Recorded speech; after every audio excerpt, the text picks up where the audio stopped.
gonna talk briefly about Love and Marriage Huntsville. Just gonna do a quick little recap, and we gonna get straight into it. But before we get into it, don't forget to like, comment, and subscribe. This is episode 5, season 10.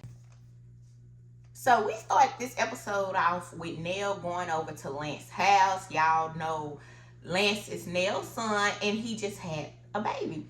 So he has a newborn, and he actually has temporary custody of the baby. Nell revealed this on Carlos King Monday, and she said that he has temporary custody of the baby since they are in court. It's a stuff going on. She couldn't really just speak about it, but we do know that for the most part, Lance has custody of the baby right now. So the baby is solely his responsibility. She did say on Carlos King's show that Lance had been married 2 times and he has 3 kids in all. I know I've seen a lot of people mad because Nell is helping Lance, because we see in the episode that she's letting Lance know that she would help him. He was previously staying with them, like he have his own place, but he was staying with them when the baby came for Nell's help. And he was getting help from Nell and his daddy. And he went back home, but he's complaining. I don't want to say complaining. He just kind of vented to Nell about the struggles of being a new parent. If you've had kids, then them babies baby, especially if you got one that don't like to sleep. So he's having to get up in the middle of the night. He's been waking up at 2 in the morning, then have to be back up at 6 a.m. because he do own his own construction company, and he have people depending on him because they are his employees and they want to make their coin. So he's just really been tired. And Nell is offering her help in what any good mother would do.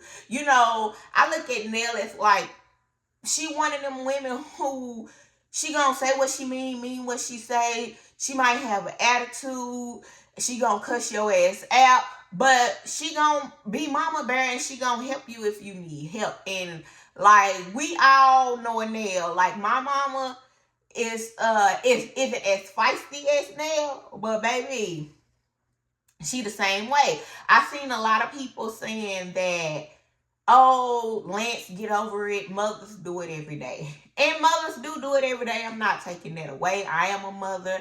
I wholeheartedly know how it goes.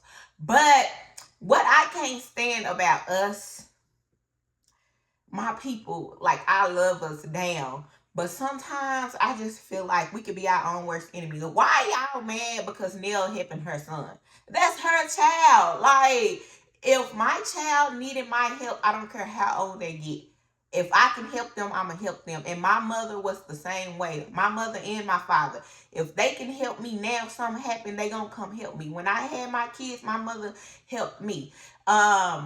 Even though my man was there, my mom still helped. And I feel like a lot of people have been forced to do stuff on their own. And while I can understand from that point of view, it's like, well, I ain't have no help. So you look at another person with help and you like, suck it up. This is why so many people, especially women, suffer with postpartum, because they don't have help. They don't have a village, and they are there trying to do all things and suffering in silence. And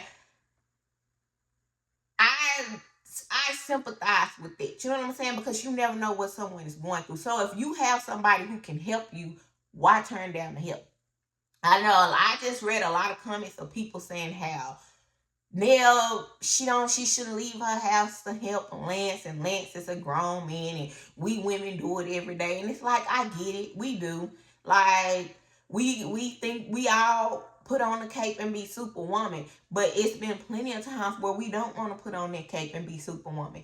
And if you don't have to, why would you? If you can get help, get help. But I do understand that some people are speaking from a place because they don't have that help, or they haven't had that type of village. So I sympathize with that. But I'm never gonna say don't take help if you have help. And I've been in those shoes where people is like, oh, your mama helping you with this. I don't have that type of help. And we're literally kind of low key mad because I had help and they didn't. And like I said, I sympathize with that. But just because somebody else doesn't have help, if I have those resources and I have access to help, why wouldn't I utilize it if I can? So my heart goes out to those who don't have a village or don't have people who are willing to step in and help them when things are getting rough. I can see if Lance was just at the house chilling and wasn't doing anything, then it's like, okay, why do you need Nell? I could wholeheartedly understand that part. But this is a man who he owns his own business. He's out here getting a little help from his mama, the child's grandmother. It's not far-fetched and it's nothing wrong with it. Like, Nell literally take care of kids for a living. Why wouldn't she not take care of her own? Yeah, and it's like I said, I sympathize with those who doesn't have that help, but y'all be really mean and hateful sometimes. The Destiny situation is brought back up, which, like I keep saying, is like Destiny just need a storyline. Lance basically let it be known that him and Destiny, it never was nothing, and Destiny said out her mouth that she wasn't looking for anything. Like I said before, I think Nell been knowing about the baby, but I don't feel like it was Nell's place to tell her. And I said it before again, and I say it again. That's his mama. If you're looking for his mama to tell you, then you're sadly mistaken. You gonna stay somewhere in Delulu land, because that's not gonna happen, especially if y'all are not in a committed relationship and never has been in a committed relationship. Like, her loyalty is to her son. She really don't owe you anything for real. Now, Lance said that he feel like he do owe Destiny a conversation, not an explanation, and I respect that. You know, he said if it was him, he would, want to know, and I respect that. But the way Destiny's supposed to be talking to the guy brother and all this stuff, I feel like Destiny just do anything. She's doing anything for a storyline because she don't never talk about herself for real, and so Lance was just the perfect opportunity. That's just how I see it. Lance wanted to be on the show. They might have came up with this together. Who knows? But it is what it is. The baby is here. The baby isn't going anywhere. Can we keep it moving? Like, it is what it is. So we see the three stooges meet up. Tisha, Kimmy, and Destiny. And this scene is just so fake to me. Like, they all get on my nerves, literally. And they are basically saying how Nell isn't transparent when Nell is more transparent than all three of them, if we being real here. Like I said last week, Nell has talked about all the stuff with Chris, with her family, very early on. To the point that I would much rather watch a spinoff show with Nell and her family than sit up and watch this. It would probably be way more interesting. But that's neither here or there. They're basically saying, marriages and kids should be off limits. And it's like the irony. Because where was this when y'all was knee deep in Mel and Martell business, and when Tisha, your mama, was literally talking about Mel kids? Like, it's so crazy to me how they pick and choose the double standards. And this is the thing. I know I don't consider myself a millimeter, none of that. I'm just on the side of right is right, wrong is wrong. And I just see through bullshit. And they all bullshit. It's like, y'all got out, when it's somebody, put it like this. When it's somebody in their business, oh, now it's a problem. Just like they're saying now that Martell got a mental issue, or have he been, whatever they said. It's like now, because Martell is on y'all neck, and because he's not sparing y'all, now something wrong with him. But when he was doing the same antics that he's doing with y'all, when he was doing it to Mel, y'all thought it was funny and y'all was in it and y'all wanted to talk about it and y'all believed everything Martell had to say. It's just like, I'm over it. Marriages should be off limits, but the show is called Love and Marriage Huntsville. Go figure. And like I said before, y'all can nip shit in the bud and keep it moving, but y'all deflect. Like, Tisha, we know you're gonna deflect. Kimmy, you gonna talk in circles. And then when somebody, when somebody have something to say about y'all situation, y'all cry wolf and complain and act like, they don't know what it is. Like, I feel like Nell has been really transparent. That's why y'all are able to throw shade at Nell and talk about, Chris infidelity. Let's talk about Chris and what he did. You're able to throw shade and say that because Nell has told you that. It's just too much. And then it's crazy how they questioned Destiny's friendship with Martell, right? But when Mel was questioning their friendship with Martell and just basically asking them not to get in the middle of it, to stay neutral, they was, like I said before, all up Martell ass. Now, they don't want to have any parts with that. And like I said, I don't blame Tisha for not wanting to have any parts with Martell. But I think it's really funny because when he was doing it to his ex-wife, because y'all didn't like her and because y'all was mad at her position and because y'all wanted her position and y'all wanted to be the star of the show, y'all was willing to entertain Martell and do little slick shit. Like, who need friends? Who need enemies? Who need enemies when you have so-called friends like them?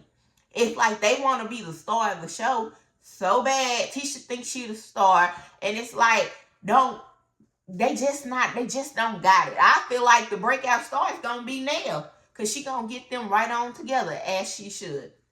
Like, this whole scene was just like a waste of all our time. Of course, they bring up Lance, and Destiny is talking about how she felt like, he didn't tell her, he was avoiding and all this extra stuff. But then later on goes to say how she's single, and she was single, and if the tall dude wanted to take her out, aka Nell's godson, if he wanted to take her out, then she would go. But you worried about Lance having a baby? Like, make it make sense. Like, I don't even think Lance and Destiny were messing around. And by the way, Destiny actually looks really pretty in this scene. But, like, girl, I want to say y'all, Destiny is fishing for a storyline. This whole situation with Lance is just something for her to talk about and to stay relevant. And she's failing miserably because it's just not giving. It is what it is. So we see Nell and Trish meeting up, and basically, Nell is speaking her piece about Tisha. And so, of course, Trish and Tisha are friends. So Trish is she's listening to Nell, and I think she understands where Nell is coming from, but she is friends with Tisha. So she's kind of like agreeing with Nell, but not giving too much, put it like that. And at the end of the day, Nell asked her, if it would have been Tisha and Ken's face, what would you have did? Would you handle it like I handle it, or would you have been cool? And Trish really didn't say too much, but she did kind of be like, basically she get it. Because, like, I can tell you to go ask my husband something. I see a lot of people saying that, Nell told Tisha to go ask to go ask Chris. She did tell her. But it's a difference between me telling you, hey, girl, okay, you feel this certain type of way, my husband right there, you can go ask him. I didn't say my husband right there, you can go check him. That's two different things. Like, a lot of y'all, I don't know what type of cloth y'all cut from, but you can't check my man. I'm sorry. Like, you can go ask him a question. Like, hey, Chris, this is how I felt about this, and that.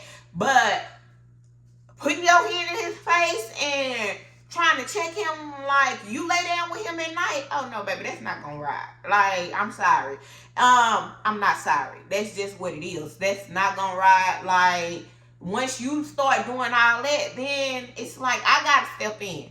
Because if my husband come at you the wrong way, or he get triggered because you got your hand in his face or something, anything could happen. It's going to be on him. So before it even escalates to that, let me step in and get you on together.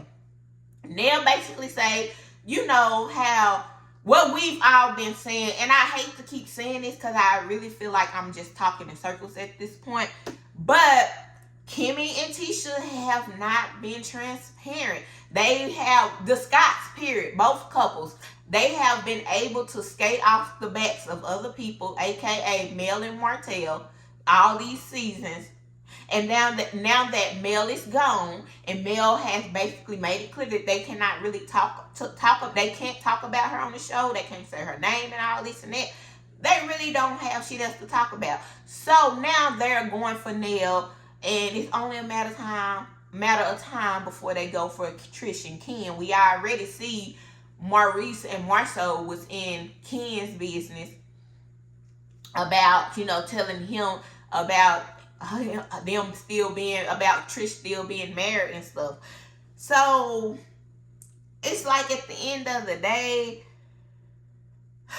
I'm just over this whole stuff. Like, we know the Scotts are gonna always talk in circles. They're gonna hold up a united front, and I think that this is one of the things that's gonna mess the show up, because we only have so many people, right? And we have two couples who, they're family. So rightfully so, they gonna stick together. They family, they should stick together. But reality TV is not the place for that. So I feel like if y'all want to stick together and y'all don't want y'all information to be out, then just leave the show. Like, it is what it is. I understand you might not want everybody in your business. I get it.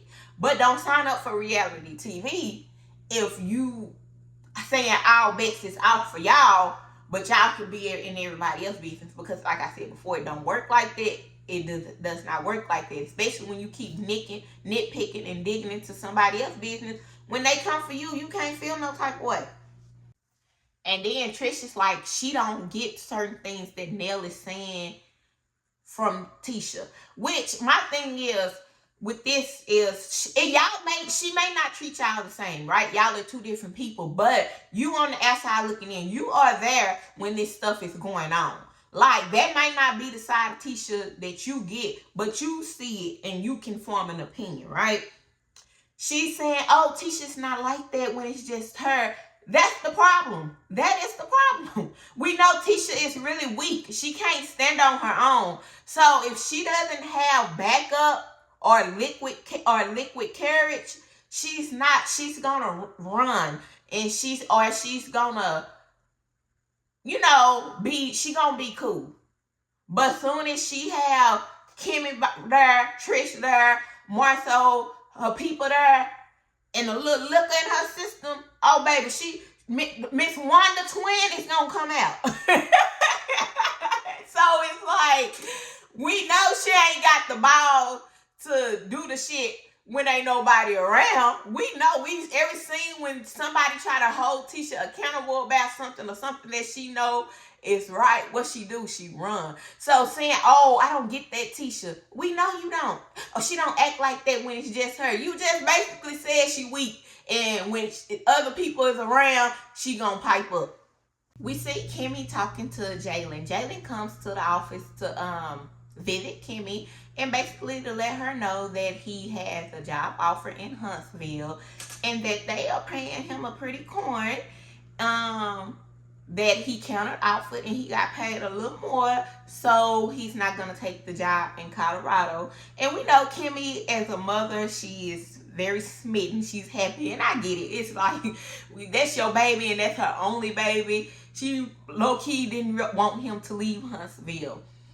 She does come and say, you know, well, since you're staying here in Huntsville, maybe we can work on some projects together. We should do that. And she's like, whether it's me and you, and then Maurice and Monster can do their thing. you know, Jalen lets Kimmy know that he had to sit down with Maurice and Marceau, and that he felt like Maurice is like he didn't get it. And I said this before. I always feel like Maurice is committing to misunderstanding because he don't like to admit his wrongs. He don't want to admit that he dropped the ball. And, you know, Jalen said it basically felt like a mentorship.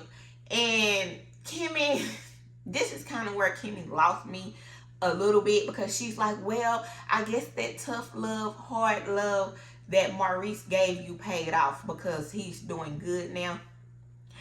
But it's like, I get it. Like, of course, we want our kids to be self-sufficient, and that's a part of the parenting process, is teaching your kids to be self-sufficient and how to fend for themselves. But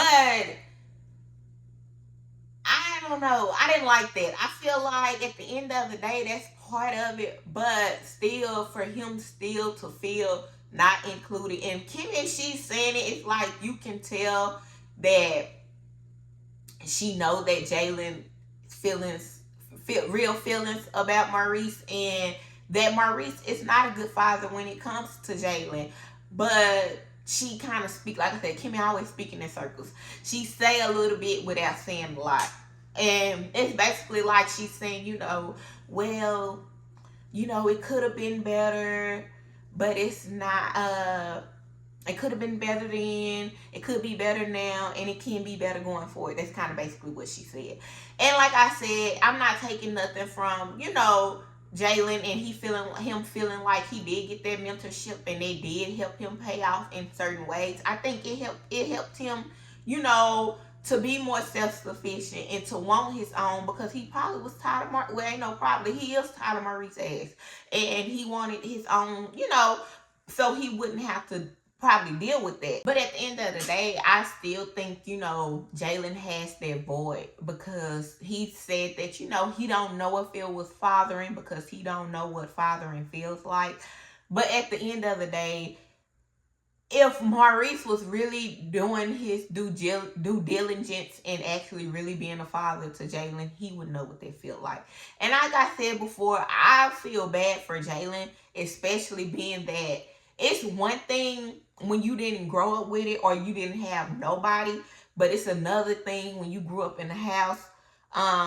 Whether, you know, he got with Kimmy later in the game when Jalen was a preteen or just entering teenagehood, it's sad when, you know, that becomes your reality and you have somebody here, something that I'm pretty sure if his dad has never been a part of his life, that he probably always longed for, and he treated him a certain way, and then his biological son comes and he see him treat him a different way.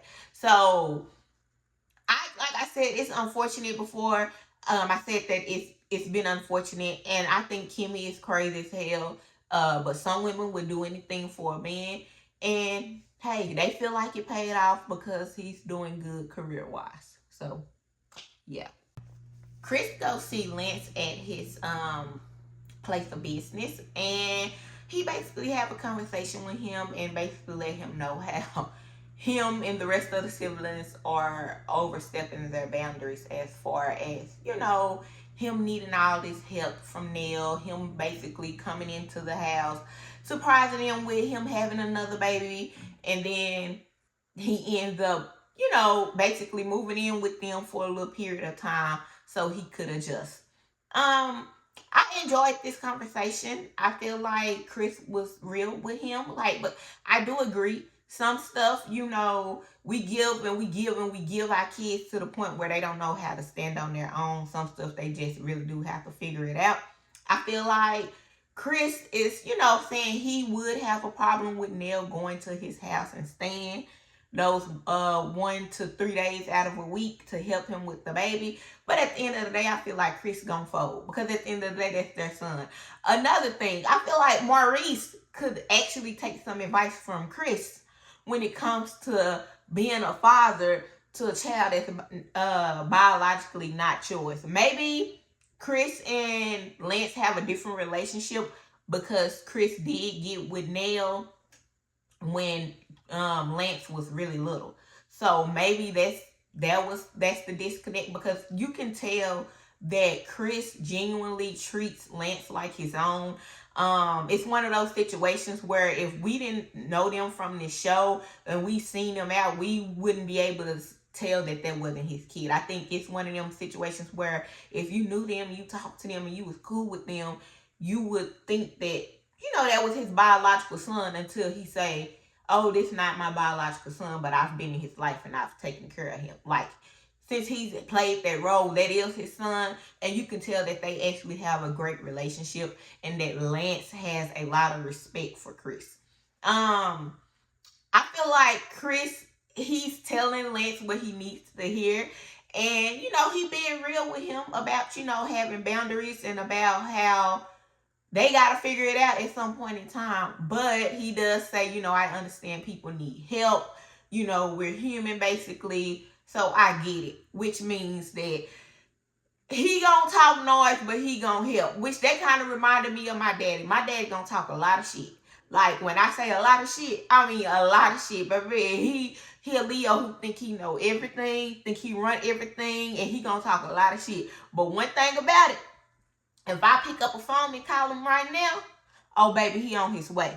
So, I felt like he did, he did have a good conversation with him, and they had a decent conversation. He did say, maybe that Lance should reach out to Martell, because Martell has 5 kids, and we know that he have the 4 every other week. I think him and Mel do, like, they rotate weeks or whatever. And so, like I said last week, Martell is a lot of things. But one thing I will give Martell is that he is a great father. Outside of him fucking up the family, outside of that, he is a great father, and I will give him that. So Lance will figure it out. Like, he been married twice. He have 2 kids. It's obvious that he wasn't the one who was there with the babies. Like, if he was married to his other baby mamas or whatever, mothers of his kids, they probably was the one taking care of the babies, because he do own his own company. So he probably was out getting to it, and they was there with the babies, and he was there, and he basically said that, he wasn't used to just being the sole person doing everything. And he's learning. He will learn. Todd is being a part of the game. If his mama want to help him, and she can help him, and she's extending those resources as a mother bear, we gonna do what we can for our kids, especially as a good one. Now, it's some mamas out here who don't give a damn. But it's obvious that Nell is not part of that squad. I'm not part of that squad. If my kids need me and I can help them, I'm going to help them. That it is what it is. Like, I know a lot of y'all don't like that, but at the end of the day, your baby is always going to be your baby, no matter how old they get. And like I said before, she take care of kids for a living. Why would she be okay with just letting hers, go without their help? So we see Tisha and Miss Nell meeting up for coffee, and Nell is actually trying to have an adult conversation with Tisha. But in true Tisha fashion, when the conversation is not going in her favor, she runs. She's basically accusing Nell of getting loud with her. I felt like they was both speaking in the same tone. Nell basically explained to Tisha how she didn't like how Chris' name was brought up, and basically, she was trying to check Chris. And so here go Tisha. Well, Chris basically bought Marceau in it. He had to take a picture with Marceau when Marceau was in Atlanta. Him and Chris did meet up, and Nell explained on Carlos King that she had went to Atlanta to get her boobs done, and she was at the Airbnb. They went to the Atlanta fish market, and Chris let her know that he was going to meet up with Marceau, because Marceau was thinking about opening a Black in Atlanta. So they was, met up, basically went to go look at some areas, and then met up to go eat. So Tisha is saying that Marceau and Chris took a picture because he had to let Nell know that he was with Marcel, basically. But Nell was like, I already knew where he was at. He bought me some food back. I was at the Airbnb, just got my boobs done. Chris was with me because he was taking care of me. In true Tisha fashion, when Nell says this, and Nell, started to basically let Tisha know that you can't son me, because I felt like Tisha thought that she was going to be able to Miss Nell, and Miss Nell was like, nah, baby, this ain't that. And I appreciate that, because one thing about Tisha, like I said, when she can't deflect and the truth start coming out, she runs. And Miss Nell was like, you're not fit to have my men out here looking crazy because you don't want the truth to come out about yours. It's like Tisha lived in such a delulu land, but I don't even really think she lived there. I think she know what it is, like I've said before, and she just don't want it out on this show, which I respect it. Keep your relationship to yourself. That's cool. But get off the show, because you can't be on a show called Love and Marriage Huntsville and then be up in everybody else's business about their marriage, and then when people start coming to you about your marriage, then it's off limits. It don't work like that. I feel like Tisha has a very condescending tone, and she talks to you like she trying to son you, like she trying to little girl you. And Miss Nell is like, baby, no, this is not that. Like, I don't feel like Miss Nell was overstepping her boundaries. I don't feel like she was yelling. I don't feel like she was coming at Tisha crazy. I felt like she was being real. Tisha don't want to accept the fact, or I don't even say Tisha don't want to accept the fact. I feel like she's already accepted that. Tisha don't want us to know that Marceau was in actuality using Chris as a cover up, because Tisha really didn't know where Marceau was. Because we go back to when this scene actually happened, Tisha was like, you was in Atlanta. Like, the way she said it was like she didn't even know Marceau was in Atlanta. Now, I don't know. I don't know what they got going on. But Tisha's trying to say it don't matter who said it first or who, but it did matter if Chris would have, when you thought Chris was having Marceau's name in his mouth, it mattered. But now that Nell is checking you and letting you know what the real is, now it don't matter. It's just like Tisha is exhausting. Like, I see why people don't like Tisha in real life, because she don't know how to talk to you. She don't remember nothing. She don't remember being drunk. She don't remember doing this. She don't remember that. Tisha want to be the star of the show so bad, and she don't know how to just be her. And I think that's the problem. Like, it's coming off like it's a fail. It is what it is. I feel like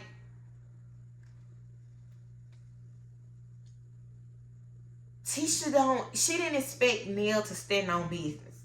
Which I don't know why, because Nell been standing on business. Now, don't get me wrong, Nell do be lying here and there. But for the most part, she be standing on business about certain stuff. But you got to know, when you come messing with her man and her family, like, it's a different ball game. That's it. That's all. Like I said, it's nothing really just exciting and interesting coming up down the pipeline. I do look forward to seeing Miss Nell put Tisha in her place. That's about it. We do see on the next preview for the next episode that Maurice is saying that he thinks that Martell has mentally lost it. Whatever. I feel like Maurice plays nice with Martell and let Martell get away with a lot, because Martell actually know a lot about what Maurice has done. That's all alleged, in my opinion. You can agree to disagree, but that's how I feel. Like I said before, he didn't have a mental illness when he was doing the stuff to Mel, and y'all was ganging up on Mel for him. Not only that, we see Chris say that Destiny was bought up when he talked to Lance, and Miss Nell basically said that they didn't even mess around as far as she know. Like I said, y'all, this is for a storyline. Destiny just needs something to talk about, and obviously her life isn't that interesting. So her storyline is a man. It's always a man that don't want to be with her. unfortunately. Anyways, that's it. Thank y'all for watching. Don't forget to like, comment, and subscribe. And yeah, I'll see y'all later. Bye, y'all.